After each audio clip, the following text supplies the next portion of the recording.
We live in a very consumer-driven world. We live in a consumer-driven world. I want you to think about just how far things have come with technology. Just with technology. I mean, you can pick your phone up and you can order anything that you can imagine, and you could even have it delivered to your home in just a couple of hours on your front porch, and it's just waiting for you. You have like technology with appliances now. Like it's a lot of work to have to open the fridge door, so you need a live picture on the front of the fridge door that shows you what's inside, right?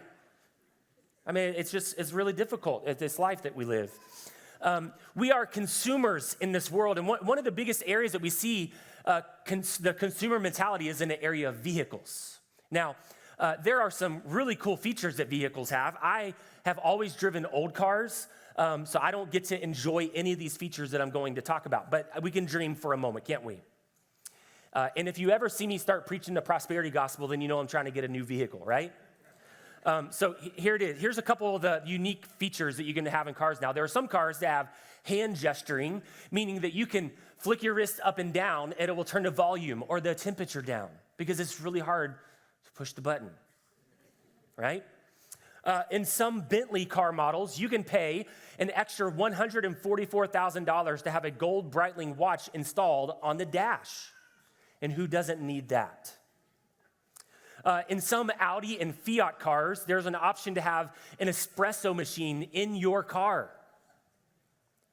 And you think all our drivers are already stressed. Just imagine driving down the road and they're like, I am so stressed, I need an espresso right now. Anxiety through the roof. And then one that is a little bit more common that we see today is that you can have your driver's seat or your passenger seat give you a heated massage while you're driving down the road. That sounds pretty amazing, doesn't it? I mean, in this Houston traffic, and I say Houston, but now it's just enough on 1488, right? If I could just have somebody relieve some tension from my body as I'm driving down this road, sounds pretty nice. Consumerism is what drives our culture. But what happens when the broader culture infiltrates the culture of the church? What does it look like to live in a culture of consumerism and it starts to infiltrate the culture of the church? Is that we create churches and church members who see church as a place to get something from rather than to give something to or to be a part of. We see church as something that we get something from rather than something to be a part of and something to give to. This is the culture that has crept into the church world. And so what happens is we shop for churches like we shop for cars. Now, if you're in that mode where you're trying to find a place for your church, this is not to like harp on you and to say, look at you, you're doing it. That's not what I'm saying. But we shop for our churches like we shop for cars. Do I like it? Does it fit my family's needs? Do I enjoy the preaching? Do I like the worship? Is it too soft or too loud? Like, is it in a good location? Is it hard to get out of? What ends up happening is church becomes this consumer mentality where it's like, I'm only going to go where everything seems perfect from the outside and fits all of my needs, and then I'll be happy. It's that consumer mentality. Now, I'm not saying that you need to go to a church that you don't enjoy, that you don't need to go to a church that doesn't meet your family needs, but I am saying there is a shift in mentality that we have to have when it comes to the church.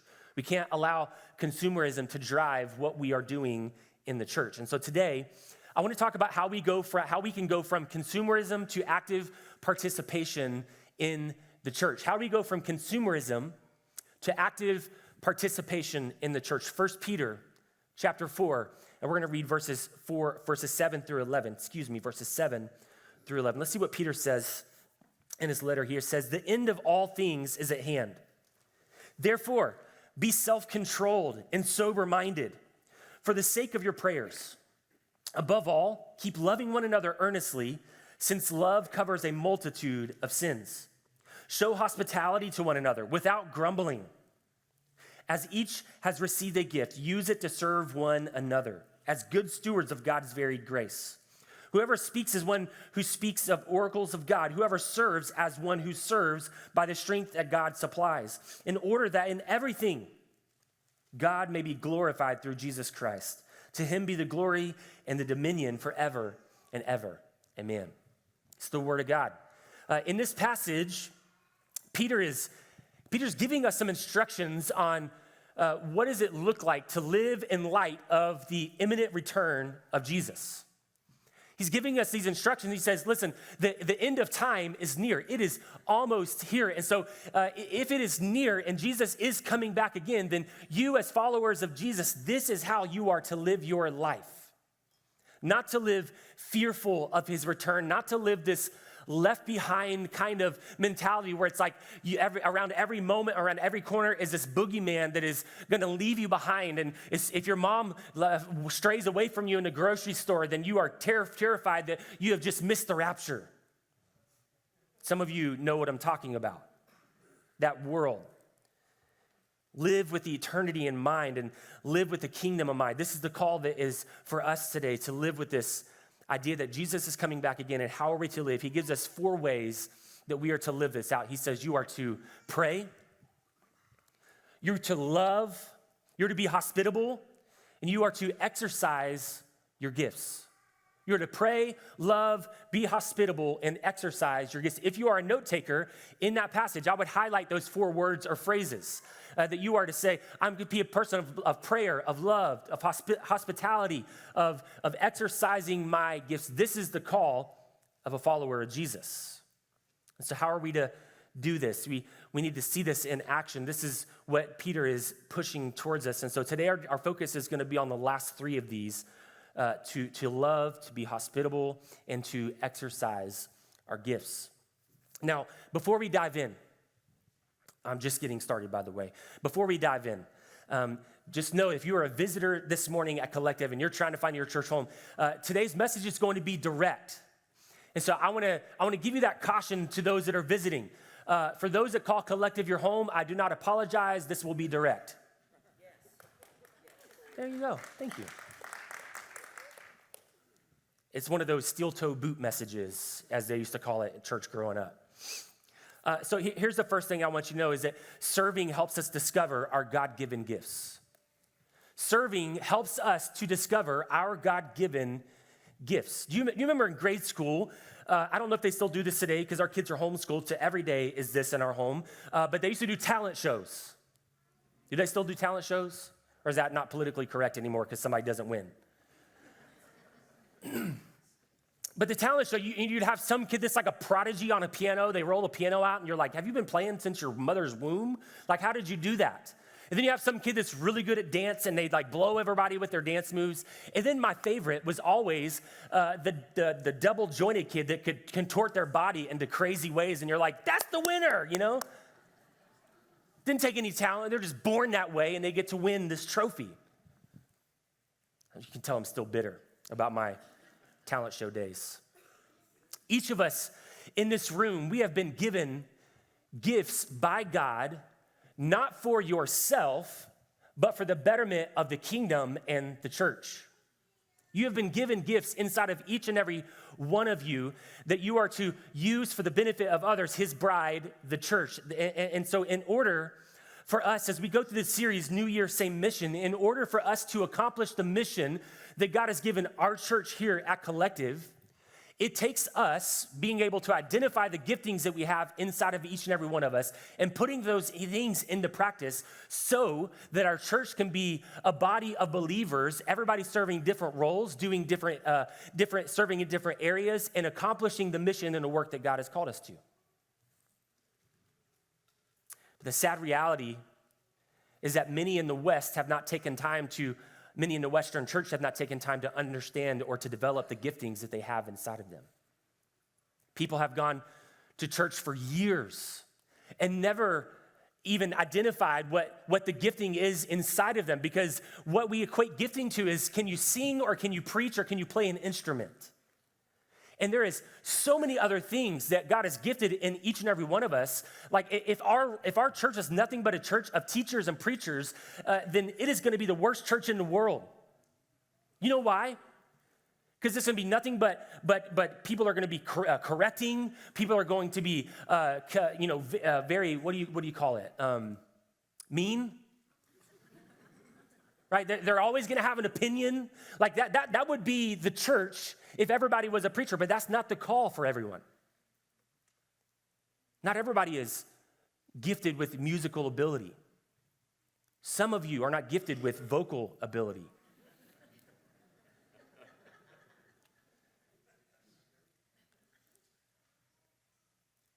But God's given you a gift, and you need to use it for his kingdom. I want to take a quick look. We're going to put a slide up about of spiritual gifts.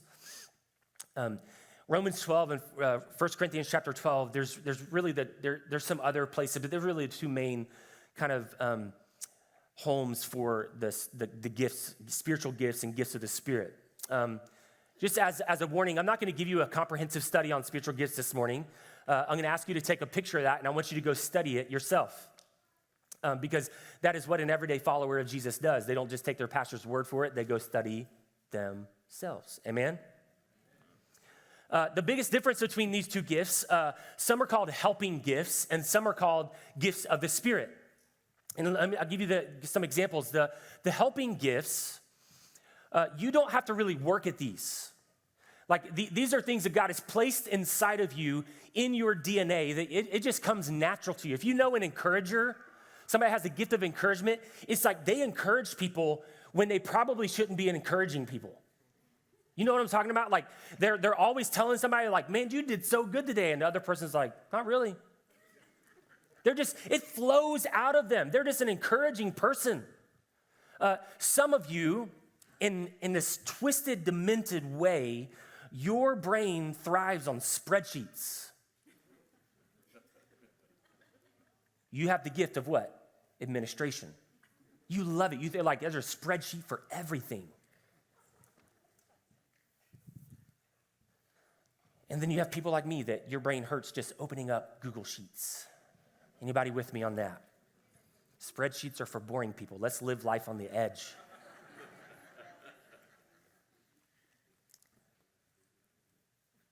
Helping gifts are birthed in you. They're wired in you. And so the Spirit gifts, these are gifts that are given at certain times as the Spirit of God sees fit or as he wills. Words of knowledge, prophecy, so on. These are gifts that God gives for moments, and this is why we have to be careful. You will see people, and I'm going to give you a caution. Coming from a charismatic background that I grew up in, you will see people, and they will say things like, well, I have the gift of healing. No, you don't. The Spirit has the gift of healing, and as the Spirit wills, he moves and he does, and he acts as he sees fit. And so be careful and cautious of those that walk around and say, I have all these gifts, and instead of saying, look, the Lord may use me in certain ways, but these are the gifts of the Spirit, not my gift. Serving in the local church will help you identify and to grow those muscles, those giftings. Yeah, years ago, I was trying to get in better shape, and here's my cycle, right? I look in the mirror, and I'm like, I don't like what I see, so I'm going to get in better shape. And so I do good for a little while, and I start working out, and I'm trying to eat healthy, and I'm trying not to be such a slave to it and count the macros and all the things. It's just, I hate it. And so I started working out, and I'm starting to get healthy, and then this weird thing called food just ruins it. Because I enjoy food. I love food. It's the best. But I was trying to get healthy, and I was working out from time to time, but I didn't know what I was doing. I had no plan. I just do what new people do when they go to the gym. You just go to the bench press every time. Because that's how you used to determine strength in high school. You're like, well, how much do you bench? Like that was what all the guys' conversation was in high school, ladies, if you were wondering. How much do you bench? Oh, how much do you bench? So I had no plan, and so I went and worked out with a personal trainer I know it doesn't look like, but I did for a season, work out with a personal trainer for a little while. What I learned about personal trainers is that they smile while they torture you. They love it. They're like, you're going to love this, and you're like, I hate you, but I'm paying you for it. And so these trainers, what will happen is they'll give you these little tips and tricks as you're doing your workouts and going through the motions. They're like, make sure that your back, like you could put a penny between your shoulder blades while you're doing it. And I'm like, I don't need, there's nothing back there to put, I don't know what I'm doing. But what happens at the end of it, they have all these little tricks and tips to really make you use the muscles that you're trying to target.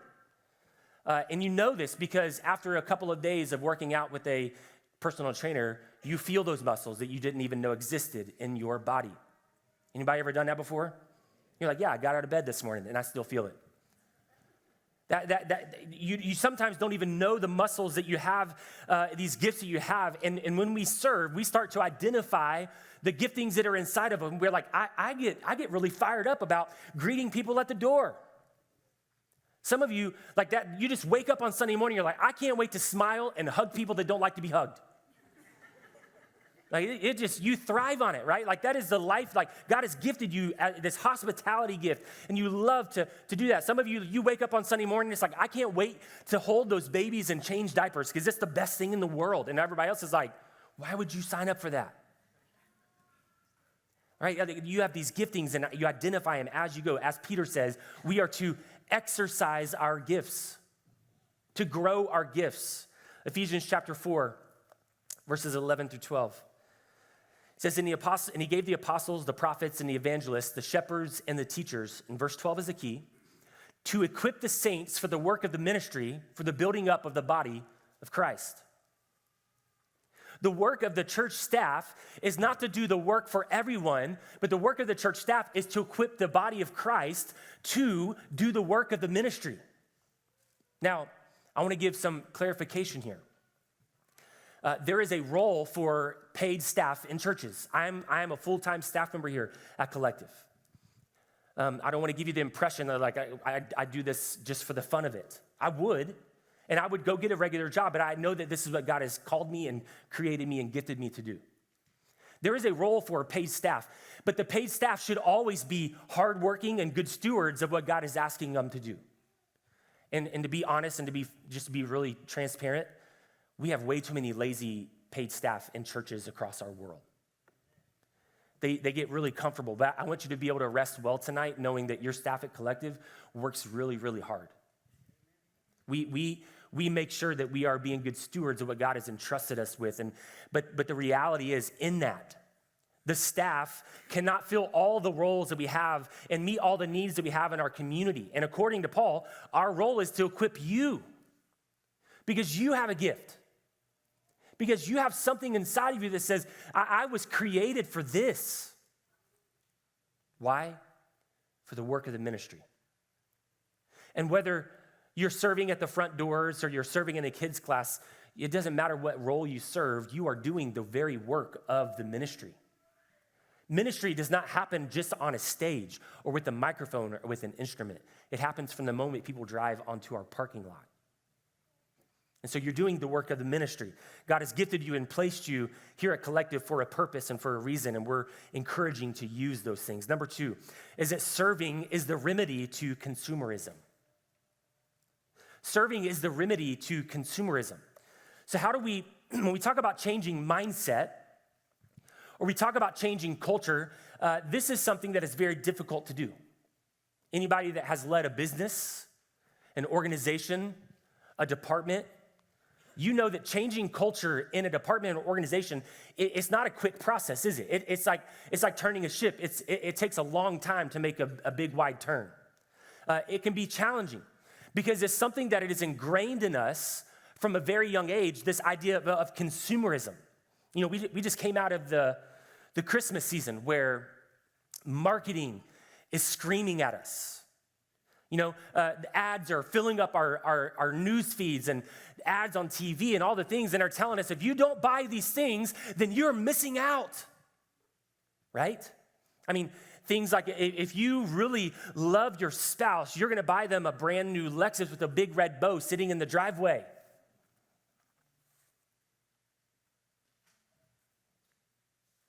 If you really love your spouse, you love your wife, you want them to be happy, you need to buy them a bigger and a better wedding ring and one that has more clarity because every kiss begins with, okay, thank you.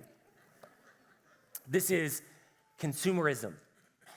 We are completely covered up with ads of things that you just have to have.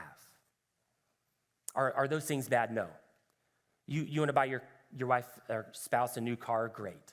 That's awesome. I'm not saying you can't do those things, but it proves our point is that we live in a consumer-driven world to where there's always something that we got to keep going. And sometimes that want, I'm going to get something from somebody or something, it drives its way into the church as well.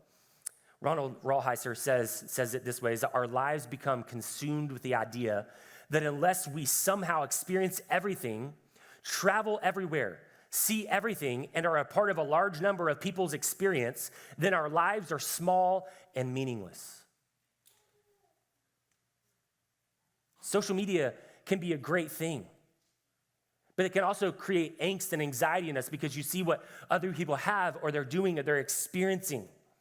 And it's like, oh, I guess I need to take my wife to Hawaii now. I guess I need to do this. Listen, I'm not saying any of those things are bad, but I'm saying it creates an angst in us because it's consumerism and we feel like we're missing out if we don't do something. You know, I was in, speaking of traveling, I was in Wyoming earlier this year, or last year, for a snowmobile trip. And it was amazing. If you've never driven a snowmobile, it is the funnest thing you'll ever do. It's like driving a jet ski, but on powder, and it's a blast. But the guy that picked us up from the airport, he's 21. He was 21 years old, and we were talking to him, and we're driving through Wyoming. What's Jackson Hole? We're driving in we had to go to the grocery store to get some stuff before we went out to the lodge, and so we're driving through town, and he's so agitated, and I was like, "What's wrong?" And he goes, "I just hate traffic." And I was like, "There are 2 cars in front of you. You have no idea what traffic is." And so he starts talking, and I was like, "Well, where have you been?" He goes, "I've never left Wyoming." All right. Well, I guess you should. This is traffic to you, right? He's not missing anything by not experiencing all these great and grand things. He walks out of his door, and he sees the Teton Mountains. You know, we have this thing that we have to go and do and be and acquire and all this stuff. That is not the goal of a life of a follower of Jesus. And so we take that mindset, we bring it right into the church, and the church becomes something that we simply go to, that we experience, and we consume it. It becomes like a trip to H-E-B. We walk down the aisles, we pick a few things off the aisles that we like, and then we go on about our day. That is not what the church is designed to be. And so I want to ask you this morning, how do you see your church? How do you see your church? Do you see your church from a consumer mindset, or do you see it as an active participant? John F. Kennedy has the famous quote, "Ask not what you can do for what your country can do for you, but ask what you can do for your country." We love that quote, don't we? We're like yes, like you need to serve your country, yes. It's patriotic. It's like, this is what we want. But I want to flip that quote on its head a little bit, reword it. Ask not what my church can do for me, but ask what I can do for my church. You see the mentality shift. If we start to get this shift in our minds, we'll start to see some change in our culture. And when we start to see the church more as a family rather than a business, then we'll start to see our attitudes change. In a family, everyone in the family pulls their own weight. Some more than others, but the idea of a family is that we all pull our weight, right? And part of the job of a parent is continually reminding your children that you're not their maid and you have to clean up after themselves, right? It's a reminder we have to give because we are a family. We do things together, right? Like you're going to empty the dishwasher and you're going to load it. I remember when I was about 12 years old, my mom walked me into the garage where our washing machine was. This is before everybody had like all the cool washrooms, like everything was just in the garage. So we walk out there and she goes, "I'm going to show you this one time." It's like, okay. She showed me how to wash my clothes and she said, "You're responsible now." So I took all of my clothes and I threw them in there together, turned everything on hot, and said, "See how this goes."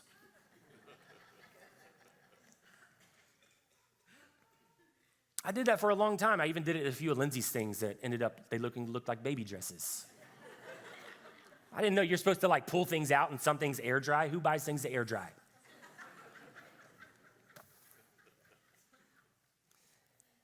In a business, we show up, we pick up what we like, and we leave. There's no participation, no responsibility, no weight. But in a church, from the beginning of Acts chapter 2, when the church was birthed, the church has been designed that we are to do this together collectively. That is the design and the building of the church. Galatians chapter 5, verse 13. "For you were called to freedom, brothers.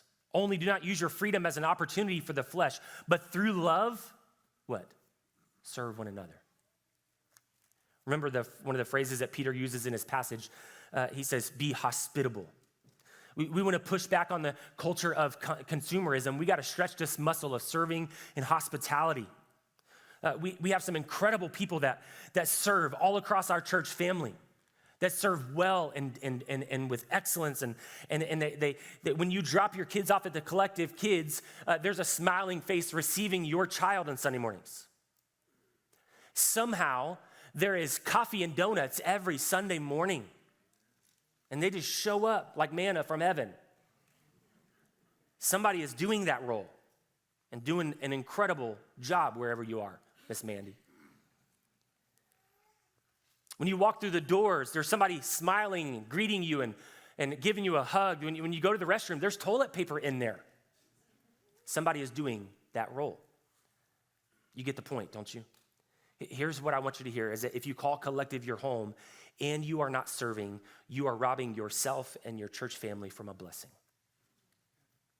If you call Collective your home and you are not serving, you are robbing yourself and your church family from a blessing. God has called us to do this together. The third thing is that we serve because Jesus served us first.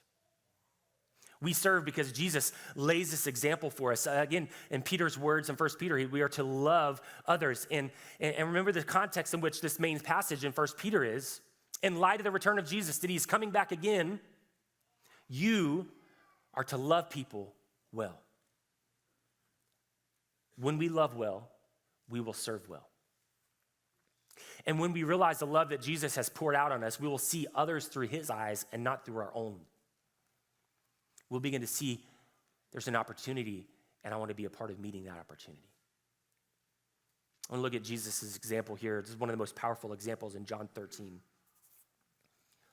He says this in verse 3, Jesus, knowing that the Father had given all things into his hands and that God had come, and that he had come from God and was going back to God, he rose from supper. He laid aside his outer garments, taking a towel, he tied it around his waist. And then he poured water into a basin and began to wash the disciples' feet and to wipe them down with a towel that was wrapped around him. He came to Simon Peter and he said to him, Lord, do you wash my feet? And Jesus answered him, what I am doing, you do not understand now, but afterward you will understand. And Peter said to him, you shall never wash my feet. And Jesus answered him, if I do not wash you, you have no share with me. And Simon Peter said to him, Lord, not my feet only, but also my hands and my head. There's this example that Jesus lays for us as they're sitting down at the Last Supper right before Jesus goes to lay his life down for the sacrifice of the world for their sins. In this act of selfless serving, he comes to his disciples. He says, listen, I know that you know that I'm the Messiah, but I have a role. I didn't come to be served, but I came to serve. And he sets this example for us, and he sits down and he kneels and he washes the disciples' feet. A job that was reserved for the hired help of the house, the lowest servant of the house, actually. And here's Jesus, the very Son of God. He kneels down and he starts to wash his disciples' feet. Now, I know that Jesus was perfect, but I also know that Jesus was human. He washed the disciples' feet with joy. But you can't tell me there probably wasn't a little bit of them like, these feet are nasty.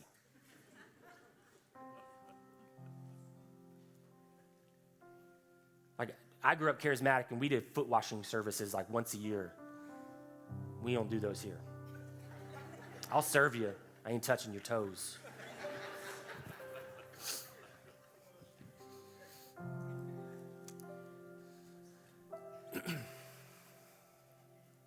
I wish y'all could know what goes on in my brain. I only give like a percentage because, yeah, it's safe. Serving sometimes looking like doing something we may not want to do in a moment, but we know that's what the Lord has called us to do. Serving sometimes looks like, you know what? I know I'm with kids all week, but I'm going to give up a Sunday out of the year and I'm going to serve in the kids' ministry. Sometimes it looks like getting here early and your family getting here early together so you can serve together. There are parts of serving that are not very convenient, right? Our band members get here at 7:45 or 8 o'clock in the morning. They get ready to rehearsal and all the things. Like, their families have to come later or they have to come with them. There's sacrifice and all the things in the middle of that. Jesus was proving a point. The job and the role that was reserved for the hired help, he came to do. He came to serve. Amanda Thompson says it this way, is that a good measure of our spiritual health is our depth of concern for other people. It's time that we go from consumer to active participant. And for us as a church to accomplish the mission and vision that God has given us here at Collective, it's going to take all of us. It's going to take a lot of us. It's going to take people stepping up to the plate and saying, listen, I'm going to take ownership and I'm going to be an active participant in what's happening in my church. From the very beginning of our church, I mean, even down to the name, is that Lindsay and I, when we felt a call to plant the church, we said, we don't ever want this to be built on one person or one family, and we don't want to be the ones doing all the work. We want to do it together, hence the name, collectively. That is what God has called the church to be. Now, I have this barbell behind me. This is typically what I warm up with. What's so funny? I'm gonna try it in a minute. I'm gonna give it the old college try and be on a back brace next week. Maybe not even be here. We'll see how it goes. But what happens at churches and really what has happened at Collective, and this is, again, I'm not trying to bring shame, is that there's one person trying to lift this. Do y'all know how much weight this is? Anybody guess? 375? Is it Brenda? Where you at, Brenda? She left. She needs to come back. She's got to help me. Somebody find Brenda, please. But what happens, oh, she's here. So this is 375 pounds, right, Brenda? Or is it 385? Oh, we'll say 375. It's 500 pounds. Let's see. No. But the reality is what happens is that there are a few people here at Collective that are trying to lift a lot of weight on their own. So I'm going to try to lift this. Think I can do it? Thank you. Thank you for believing in me. It means a lot. All right. Turn around, Will, because I don't want you to see this form. Wouldn't it be awesome if I just clean and jerk this thing real quick and y'all were like, what? We have the coolest pastor ever. All right. Oh. Just a little. I got it. I was able to pull it off the ground. That's it. There is no, when you do the deadlift, you're supposed to straighten your back. It ain't happening. This is a lot of weight. You think about, Brenda, you can come up. Miss Brenda's going to help me here. When you start working out, you go to the gym and where the free weights are, when you start to get a little bit brave, you're like, this is great, and so, you start doing deadlifts and, pulls and all the things, right? Well, and as you're doing that, you start to realize there are people that can lift a lot more weight than you can.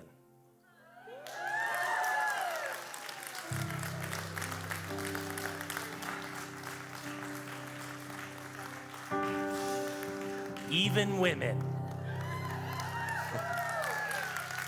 If you don't know,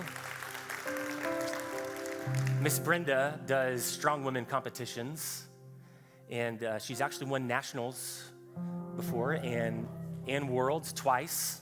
And yeah, she's amazing. But the reason for that illustration is that Brenda has trained diligently and worked the muscles up to be able to lift the weight that is behind me. She didn't just wake up one morning and she's like, you know what, I'm gonna lift 375 pounds. She's worked up to it, and she's been able to accomplish incredible things in the weightlifting world because she has a gift and God has blessed her with it. And if y'all think I'm kidding how heavy this is, you come up after the service and just give it a little tug and you will not feel as manly. We have a few people that could help us real quick. So this is a lot of weight, right? 375. I know you can do it, but I know Brenda set up a few people to help us here. Not many people can lift this weight, and if they can lift it, they can't carry it very long. But when you get a few people to start carrying that same amount of weight, it becomes a little bit lighter. And this is how I would have to lift this weight. You ready? All right, I'll grab the ends there. And then we can lift it. I'm carrying the bulk of this, but but you can hold it longer, right? Like you can handle it. Like there's some stamina there. Like if I was doing this on my own, my face would be red, I'd be shaking, and then I would do that thing that you see in the videos where they pass out. Here, we can set it down. And it's the old saying, like, many hands make light work, and it's really true. My encouragement to all of us in this room is we have an incredible opportunity to serve our church. We have an incredible opportunity to use the giftings that God has blessed us with to serve our people in our community. And here's the deal. As our church continues to grow, I want you to just take a peek around the room real quick. Look around. There's not a ton of empty seats in here, is there? There's a few, but there's not many where a family could come in and their whole family sit together. Last week we had our highest attendance in the history of our church on a non-holiday Sunday, which is cool. I mean, that's not like our goal is to like get to a certain number. We're not chasing that. But we had over 75 kids in Collective Kids last Sunday. 75. I remember, some of y'all were there. I remember not a day that didn't seem that long ago. That was the size of our entire church when we were in the school. And so I say that to say this, our kids' classes are getting to capacity. So let me ask you this, if there was a guest that came with a family and they have kids and they show up to the class and we say, I'm sorry, our class is full, you can't drop your kids off. You think that person's coming back? More than likely, no. And so the reason that we're making this push is this, not right now, but in the future, as we continue to grow and as we continue to see God move in our church family, what we're not gonna do is we're not gonna do a capital campaign to raise millions of dollars to build this giant building. That's not, God has blessed us with an incredible facility. And so what we're gonna do is we're gonna have to add services as we go. Why? Because we wanna be a good steward of what God has blessed us with, and we want more people in our community to be able to hear the message of the gospel. So, and I'm not gonna put a timeline on it, but what I'm saying is this, for us to get there, we would have to at least double the current volunteer capacity that we have. That's a lot of people to double and to be able to get people serving in those areas. Now, here's the thing with serving. I know that for a lot of you, you've been in church and it's like, man, listen, I served in my last church and I got burned out, all the things. Like we know the stories. I've been a part of that story. Our goal is never for that to be the case, but our goal is this. If everybody was to be able to pull some weight and to serve and to see themselves as a participant rather than a consumer, we wouldn't have to worry about people burning out. And so if you call Collective your home and you're not serving, it's my challenge to you. Find your giftings and use them for the benefit and the blessing of the body of Christ. On the screen behind me, there's a QR code there, and there's a serving volunteer form that you can fill out. There's also some cards in the lobby that Pastor Kai is going to be back there in the lobby after service. Here's what I would say about serving. If you sign up to serve somewhere, it doesn't mean that you have to serve there for the rest of your life, right? You sign up for kids ministry and you're like, you know what? I don't really enjoy that class. We're not going to say, well, suck it up. That's not going to be the mentality, right? We're going to say, let's find the place that works for you, that brings you joy, that brings you like gratitude, and you can't wait to show up for church on Sunday because you know you get an opportunity to serve. So you're not signing up in some blood contract that you're stuck in this role forever. Like we want to work with you and walk with you through this process. And so, but if you call Collective your home, my challenge is clear. We need you to step up to the plate to make this church what we know God is calling us to make it. Let's you bow your heads with me.